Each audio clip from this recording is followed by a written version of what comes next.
এই ভিডিওতে আমরা আইপিএল নিয়ে কথা বলবো। তিনটে মেন টপিক নিয়ে আমরা আজকের ভিডিওতে আলোচনা করব। প্রথমত হায়দ্রাবাদ বনাম লখনৌ ম্যাচ নিয়ে, যেখানে আপকি বার 300 পার করতে গিয়ে হায়দ্রাবাদের 200 পার হয়নি, কাভ্যা মডনের মাথায় হাত পড়ে গিয়েছে।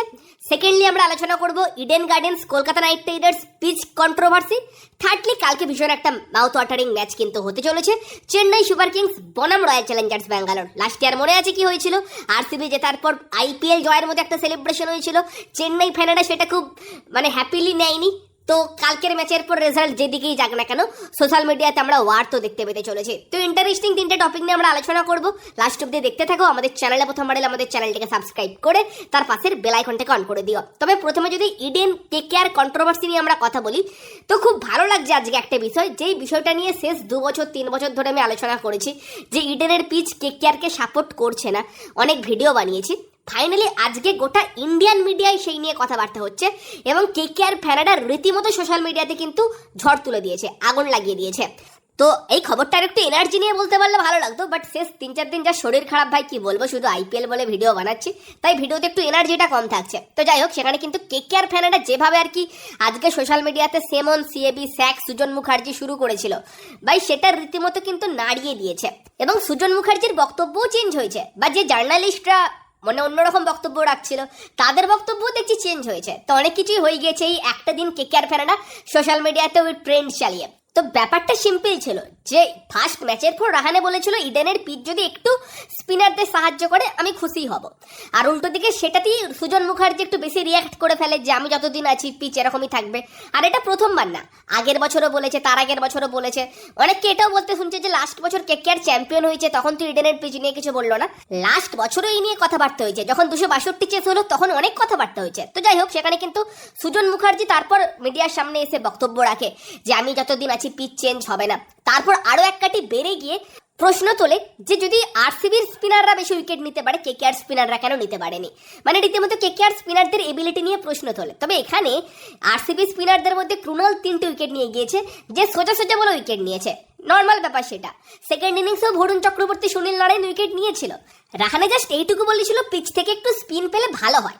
সেটাতে সুজন মুখার্জি যেভাবে মিডিয়ার সামনে এসে বড় বড় বক্তব্য রাখছিল, ব্যাপারটা শেষ কয়েক বছর ধরে যেটা হয়ে গিয়েছিল, মিডিয়ার সামনে এসে কেকেআর যেরকম পিচ চাইবে সেরকম পিচ না দিয়ে সুজন মুখার্জি হিরো সাজছিল।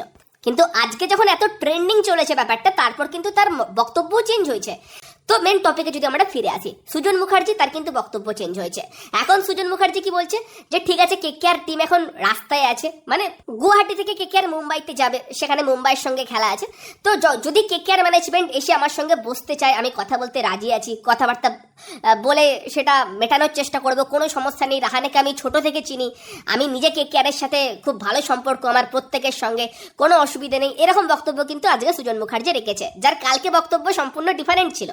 সাথে সেমন, সিএবি আর কি যেহেতু ট্রেন্ড হয়েছে, সেখানে সিএবির তরফ থেকেও কিছু এবার হয়তো বক্তব্য থাকতে পারে যে যেরকম পিচ চাইছে দাও, স্পিন পিচ করে দাও একটু কেকেআরকে, সেটা হয়তো এবার হতে পারে। এবার কেকেআর স্পিন পিচ বলতে 120-125 রানের পিচ চাইছে না, যে 180-190 যেন ডিফেন্ডেবল টোটাল হয়, 180-190 করেও যেন এটা না হয় যে সেই রানটা 15 ওভারে উঠে যাচ্ছে। রোড পিচ চাইছে না, কারণ এমনি ইডেনে এত ফাস্ট আউটফিল্ড, বাউন্ডারি ছোট, পিচও যদি ওরকম পাটা পিচ হয়, ক্রিকেট খেলা দেখার মজাটাও নষ্ট হয়ে যায়, শুধু 4-6 কেউ দেখতে চায় না। এবং এরকমও শুনছিলাম যে এক জার্নালিস্ট বলছিল যে ইডেনের পিচ এইরকমই, ইডেনের পিচের চরিত্র চেঞ্জ করা যাবে না। বাট আমার তো মনে হয় যে লাস্ট যখন ইন্ডিয়া ইংল্যান্ডের সঙ্গে খেললো, ওই পিচে কিন্তু স্পিন ছিল, বরুণ চক্রবর্তী উইকেট নিয়েছিল। তার আগে যদি আমরা 2023 ওডিআই ওয়ার্ল্ড কাপের কথা মনে রাখি, সেই পিচেও স্পিন ছিল, বা লাস্ট ইয়ার পার্টিকুলারলি কেকেআর বনাম দিল্লি ম্যাচটাই স্পিন ছিল। এবার কেকেআরের কাছে স্পিনার ভালো, স্পিন ছিল, ভালো কথা, সেটা বলতে পারো। বাট ব্যাপারটা হচ্ছে যে দিল্লির কাছেও অক্ষর প্যাটেল, কুলদীপ যাদব ছিল, বরং ফাস্ট বোলিংয়ে কেকেআরের দিকে স্টার্ক, তার সঙ্গে তোমার হর্ষিত রানা, বৈভব আরোরা ছিল, যেখানে দিল্লির মেন ফাস্ট বোলার ছিল লিজার্ড উইলিয়ামস। তো সেখানে সেই ম্যাচের আগে স্পিন হয়ে গেছিল কিন্তু পিচ, মনে আছে তো? যদিও সেই পিচে বরুণ চক্রবর্তী কামাল করে দিয়েছিল, দিল্লিকে একদম জাতা করে হারিয়েছিল। ফলে নির্দিষ্ট পার্টিকুলার কিছু ম্যাচের আগে পিচের চরিত্র চেঞ্জ হচ্ছে, কেন চেঞ্জ হচ্ছে সেটা আমরা জানি, বাট কেকেআর চাইলে নাকি চেঞ্জ করা সম্ভব নয়। এই যে দোগলাপন, এই দোগলাপনের জন্য কিন্তু এত বড় কন্ট্রোভার্সিটা হচ্ছে। দেখা যাক, হোপফুলি ইডেনে আমরা বেটার স্পোর্টিং উইকেট দেখতে পাবো, যেখানে বোলার্সদের জন্য যেন হেল্প থাকে, যখন পরে খেলা হবে। এবং তারই পাশাপাশি আরেকটা ব্যাপার হচ্ছে যে ইডেন থেকে আইপিএল যেন কেকেআর না খেলে, এটাও অনেকে বলছে। দেখো, ইডেন গার্ডেন্স আমাদের গর্ব, এটা সত্যি কথা, এবং কেকেআর ইডেনের বাইরে খেলুক এটা আমরা কেউই চাই না, কিন্তু এই টাইপের আচরণের জন্য আমরাও বলতে বাধ্য হয়েছি। দেখো, কলকাতা থেকে কলকাতা নাইট রাইডার্সকে সরিয়ে নিয়ে যাওয়া হোক, এটা কখনোই চাই না, বাট আমরা এটা বলেছি যে যদি এরকমই চলে পরের মরশুম থেকে, তাহলে 2 বা 3টে ম্যাচ কেকেআর গুয়াহাটির মতো জায়গাতে বা কটকের মতো জায়গাতে গিয়েও খেলতে পারে, কারণ ওই জায়গাতে তারা স্লো উইকেট পাবে, দলের ভালো হবে 2-3টে ম্যাচের জন্য, যদি ইডেনে এই টাইপেরই ব্যাপার চলে। নয়তো আমরা কেউই চাই না কলকাতার বাইরে কলকাতা খেলুক, তাই নয় কি? তো সেখানে দাঁড়িয়ে দেখা যাক যে বাকি মরশুমে এবার আমরা বেটার কিছু দেখি কিনা, যে উইকেটে একটু স্পিন থাকে কিনা, নাকি একদম আবার ওরকম রোড উইকেট হয়। বাকি আবার অনেকের দেবে যদি ওই টাইপের উইকেট বানিয়ে কেকেআর হেরে যায় তখন কি বলবে? আরে হার জিত তো খেলার অঙ্গ, তুমি হোম টিমকে বেশি ভালো ফেসিলিটিটা তো দাও যেটা হোম টিমকে স্যুট করবে। সে তো ইন্ডিয়াও স্পিন আর কি ভালো করে বলে নিউজিল্যান্ডের সামনে র্যাঙ্ক টার্নার বানিয়েছিল, 3-0 হেরে গিয়েছে, বাট তারপরেও তো ইন্ডিয়া স্পিন উইকেটেই খেলেছে যতবার ইন্ডিয়া খেলেছে, একটুখানি যাতে পিচে স্পিন থাকে সেটার জন্য দেখেছে। তো নর্মালি হোম টিম যেটা অ্যাডভান্টেজ চাইছে সেটা দেওয়া উচিত, সেটাই হওয়া উচিত এই টাইপের লিগের নিয়মে। নয়তো কিসের হোম কিসের অ্যাওয়ে, হোম অ্যাওয়ে ফরম্যাট রেখে লাভটা কি হচ্ছে? তো এটাই বক্তব্য ছিল। তো এই নিয়ে ভালো রকম কিন্তু রীতিমতো সোশ্যাল মিডিয়াতে আন্দোলন চলছে, তোমরাও চাইলে জয়েন করতে পারো, হ্যাশট্যাগ যেটা ইউজ হচ্ছে সেটা ইউজ করতে পারো। বাকি যদি আমরা কথা বলি কালকের বিশাল বড় ম্যাচ আরসিবি বনাম সিএসকে ম্যাচ নিয়ে, তো সেই ম্যাচের দিকে অবশ্যই নজর থাকবে। তার কারণ হচ্ছে লাস্ট বার যেটা হয়েছিল, যে তোমার চেন্নাইকে হারিয়ে কিন্তু আরসিবি যেভাবে সেলিব্রেট করেছিল, সেমিফাইনালে উঠেছিল, দেন তোমার চেন্নাইকে ছিটকে দিয়েছিল, যেই কারণে নাকি আরসিবি ফ্যানেরা বলে মহেন্দ্র সিং ধোনি আরো 1 বছর আইপিএল খেলছে, নয়তো থালা আগের বছরের রিটায়ারমেন্ট নিয়ে নিত, আরসিবিকে হারাবে বলে খেলছে। তো অনেক রকম তো কথাবার্তা হয়, বাট কালকের ম্যাচ আবার চিপকে ম্যাচ, মানে কিন্তু স্পিন আমরা দেখতে পেতে চলেছি, ফলে কিন্তু স্পিনারদের একটা বিশাল বড় ভূমিকা থাকবে। আরসিবির ব্যাটসম্যানেরা আগের দিন সল্ট, বিরাট কোহলি, কেকেআর স্পিনারদের সামলে দিয়েছিল, বা অত বেশি রানও ছিল না, ফলে সেই চ্যালেঞ্জটার সামনে পড়তে হয়নি। বাট আবারও একটা ম্যাচ যেখানে কিন্তু আরসিবির ব্যাটসম্যানদের সামনে স্পিনের চ্যালেঞ্জ থাকবে। চিপকের পিচ তুলনামূলক বেশি স্পিনারদের সাহায্য করবে, এবং সেইখানে জাদেজা, নূর আহমেদ এবং অশ্বিন 3টা কোয়ালিটি স্পিনারের সামনে কিন্তু আরসিবির ব্যাটসম্যানেরা পড়বে। সেখানে আবারও সল্ট এবং বিরাট কোহলির বড় দায়িত্ব থাকবে আরসিবিকে একটা ভালো স্টার্ট দেবার, সেই দুজনের দিকে নজর থাকবে। এবং স্পিনের এগেনস্টে রজত পাটিদার, সব থেকে বড় অস্ত্র আরসিবির, তার দিকে নজর থাকবে।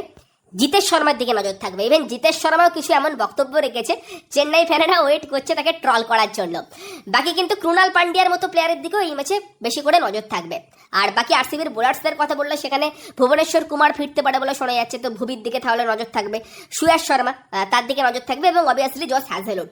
চেন্নাইয়ের কথা বললে 3জন স্পিনারের পাশাপাশি কিন্তু ঋতুরাজ গায়কোয়াড দারুণ ব্যাটিং করেছে আগের দিন, এবং আবারও ঋতুরাজের দিকে নজর থাকবে। তার পাশাপাশি রাচিন রবীন্দ্র ডেফিনেটলি সেও রান পেয়েছে, তার দিকে নজর থাকবে। শিবম দুবে, মিডল ওভারে কিন্তু শিবম দুবে ভার্সেস ক্রুনাল পান্ডিয়া, সেটা একটা মাউথ ওয়াটারিং ব্যাটেল কিন্তু হতে পারে।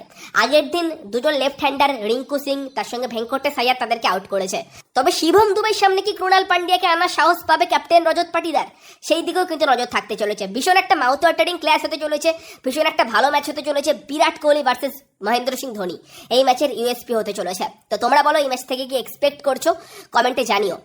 আর বাকি আজকের ম্যাচ নিয়ে কথা বললে সেখানে আপকি বার 300 পার করতে গিয়ে মাথায় হাত পড়ে গেল কিন্তু সানরাইজার্স হায়দ্রাবাদের।